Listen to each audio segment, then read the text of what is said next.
Family law is about people, not paperwork. Trusted by thousands of UK firms, Leap's legal software gives family lawyers a single, fully integrated platform to scale your practice, stay compliant, and deliver better client outcomes. Learn more at leap.co.uk. You're listening to the Today's Family Lawyer podcast, the leading source of daily news and insight for family law practitioners in England and Wales. Sign up to our free weekly newsletter at todaysfamilylawyer.co.uk and subscribe to hear all the latest news and views from across the family law sector. You can also follow us on LinkedIn and Twitter.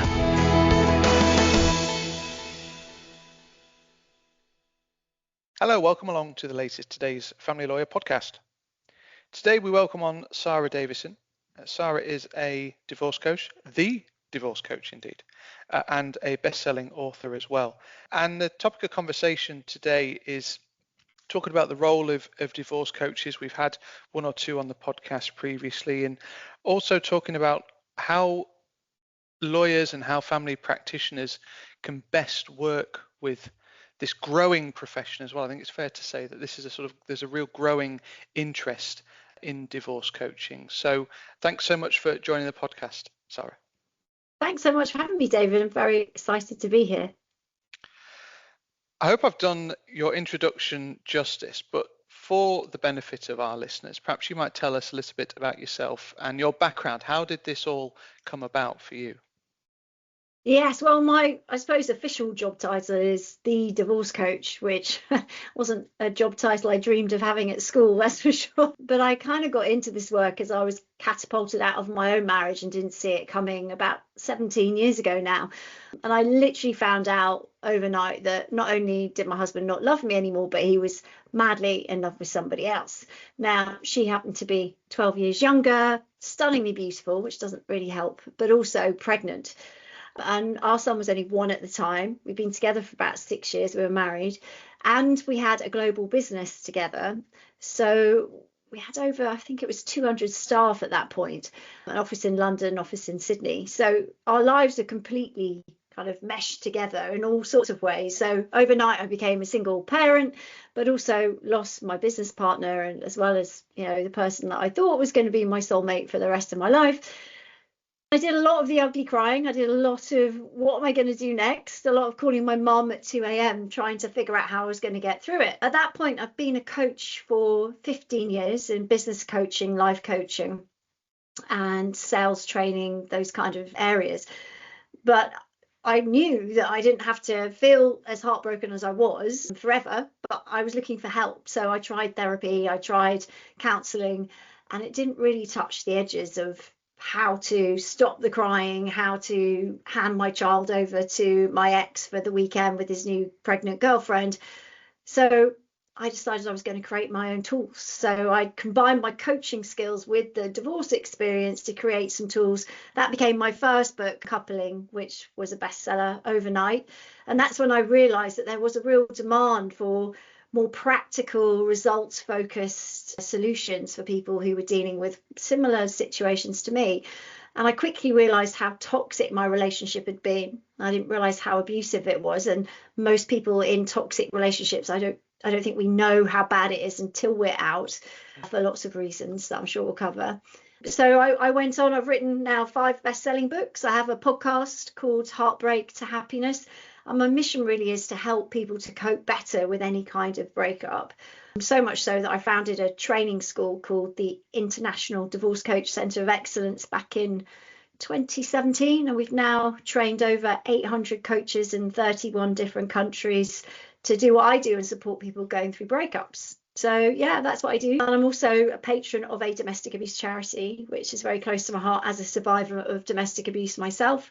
And so we also do a lot of training on how to spot the signs of domestic abuse and how to support clients to fast track their recovery from a toxic ex. So lots of things, David. So yeah.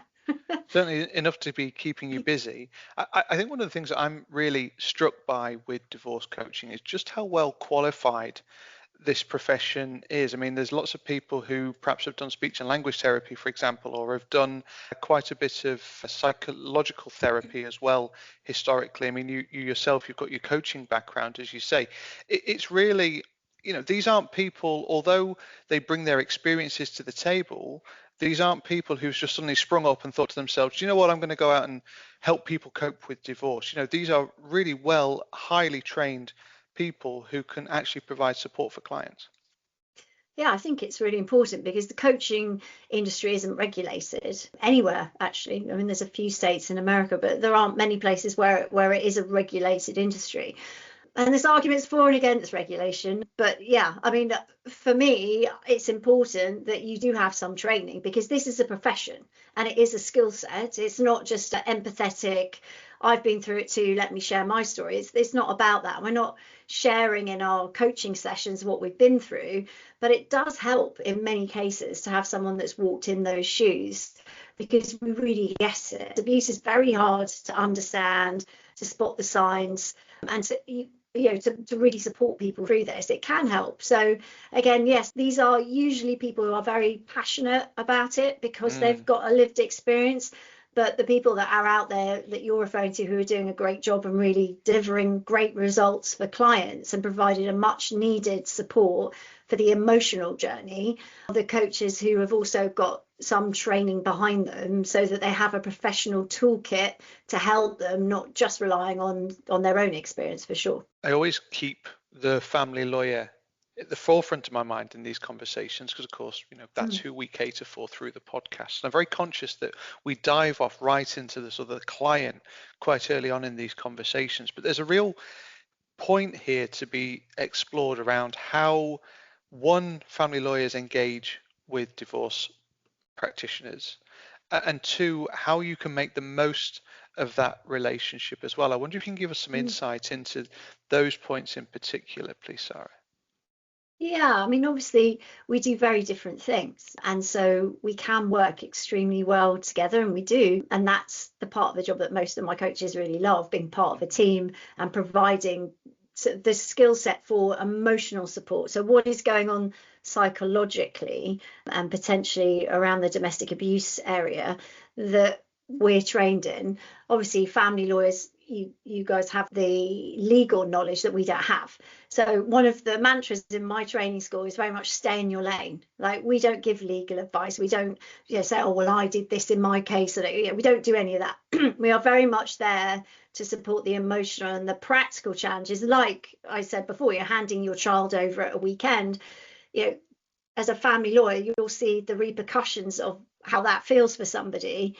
There may be, for example, I've got a client at the moment and she just does not want to hand her child over on a Friday night, alternate weekends. And, it's better for a child to have access to both parents, and that's what we want to get to. But understanding why she's feeling like that, her husband cheated on her. And so in her head right now, where she's at when she first came to me anyway, was that, why should I miss out on nights with my child?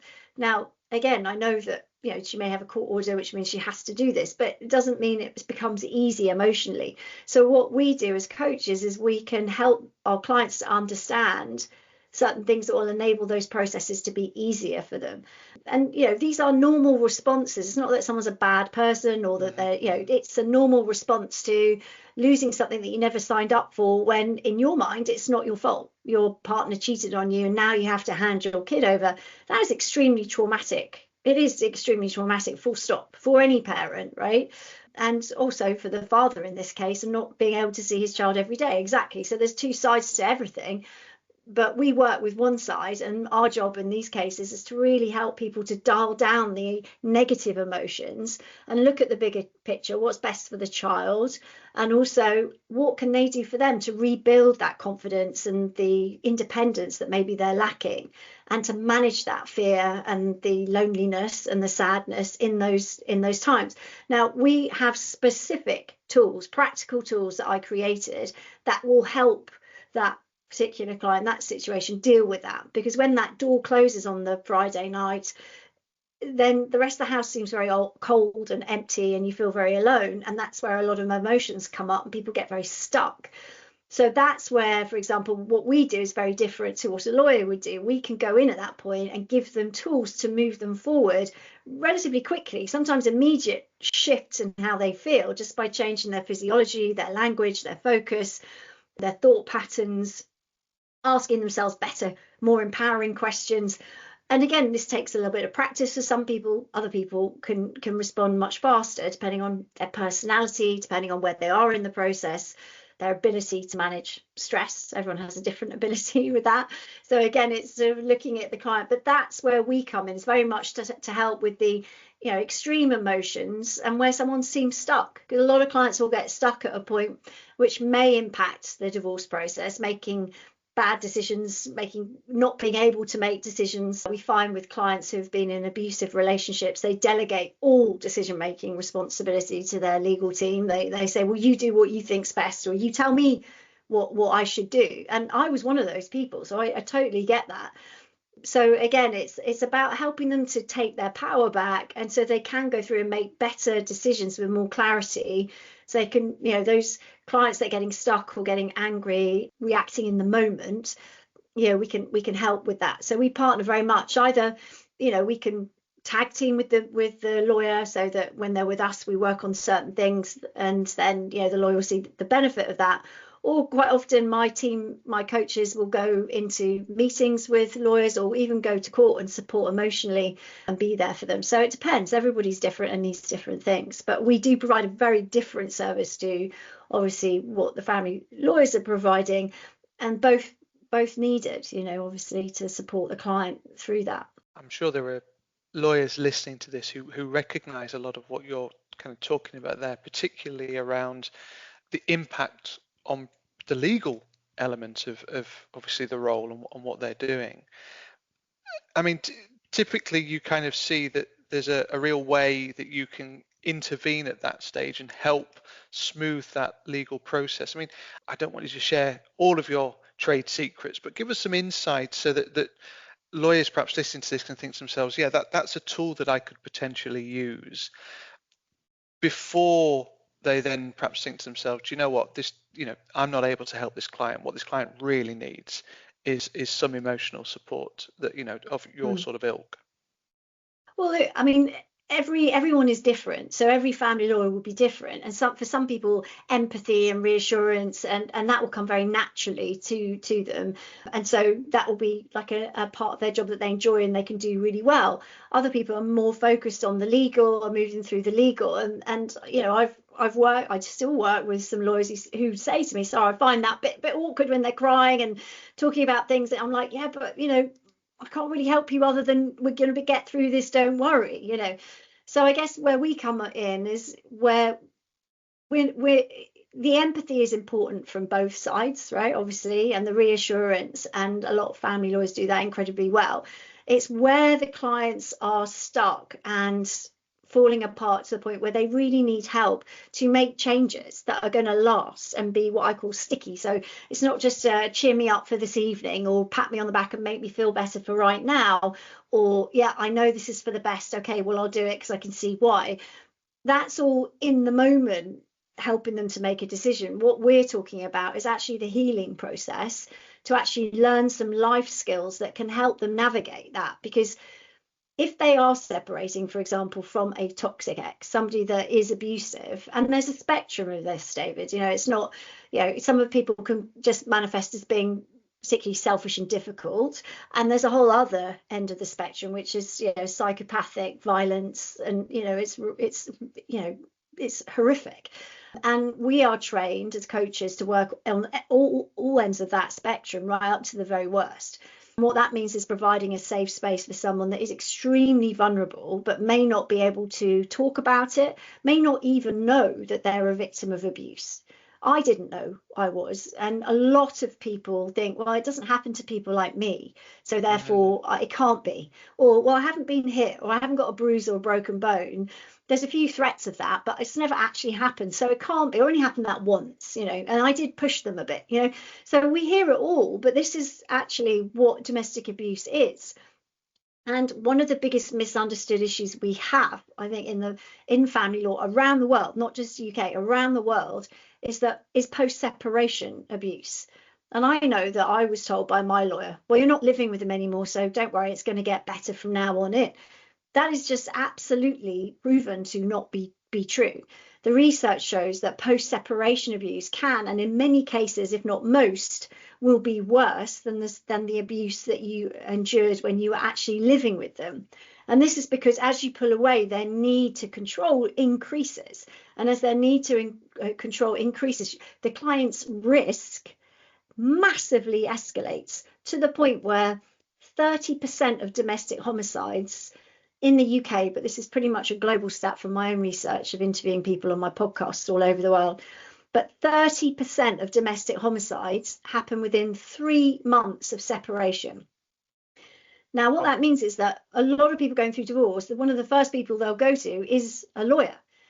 And many people, because I don't believe that it's, focused on in much training that is provided for legal training, that risk is huge. And we're not talking, harm, we're talking death, we're talking murder. And I think the most chilling part of that statistic is that out of those murders, 80% of them, there was never any physical violence before. Never. So what that means is it's gone from emotional, psychological, coercively controlling behavior, financial maybe control. And because we've pulled away, because the victim has pulled away, the need for control increases. So therefore, the tactics escalate. So that's one of the reasons why I think working with people, having somebody like me or one of my trained coaches in your pocket as a family lawyer, even as someone just to pick up the phone to and say, hey, is this something I should be aware of, is really important, because we know that this is the biggest risk time and this is when they're coming to see family lawyers. And if the advice is, okay, well, you're out now, so it's going to get better. Well, the research shows that's not really correct, especially if you're going through the family court system, which can enable abuse to accelerate as well. But also advising clients, which I've heard so many times, will pop back and get that bag now that you're out, we'll go and have a conversation, sit down, now you're out, maybe things are clearer. This is where the risk is particularly high, well, extremely high, and can escalate. And it's very hard to understand these dynamics if you haven't been in it before, you haven't had training. So again, that's one of my goals, is to raise awareness so people can really be clearer on that. Because as a coach, when my team and I, we spend a lot of time working with people on that side who need the help. But I think if everybody has more of an awareness, then I think we can all be a better team working together, even though we're in different lanes and play very different roles. I want to come on to that in just a second, but before we kind of finish this point about domestic abuse, spotting the signs, that kind of thing, it's also important to note that technology now plays a huge role in coercion and controlling behaviours. And I mean, perhaps naively, before I've had these conversations on podcasts and also published some stuff in the publication about this, it wasn't something that I particularly thought of, but it's increasing in both importance and severity, isn't it? Absolutely. I think it is one of the biggest challenges we have with the family court system that we see as coaches who specialize in this. And we are the only people that do this, by the way. We are the only. So my firm, because of my experience, my personal experience, my background, we're the only company that actually coach people back to recovery from domestic abuse and help them. And I work alongside the charity that I'm the patron of as well with this. But yes, it's one of the biggest challenges we have. And I think you're right that there has been a lack of awareness. What I love right now is that there is a much brighter light being shone on domestic abuse globally. Like, you turn Netflix on, there's a whole range of different shows now, including domestic abuse against men, which happens, although it is predominantly a gender-based issue, it does happen to men too, and we support a lot of men. In fact, if you've seen My Wife, My Abuser, Richard Spencer, who was part of that, I actually, and this is public knowledge, but I work with him, and also he's actually training to be one of my coaches as well, because I think he can help so many men with his experience. But obviously this is a global issue. This happens to everyone. It's not just a small margin of society. It's across all backgrounds, all lifestyles, all genders. It happens, and it is one of the most devastating events. And it doesn't stop if you have children with someone, which is why the family court system is so toxic if you are traveling through that, navigating that with an abusive ex. So it's something we all need to be aware of, and I'm glad that it is more front and centre, but it's definitely not there yet, because I don't think, and in my personal opinion, I haven't seen enough training that complements what the legal professions are doing. So there is a gap there still, I believe.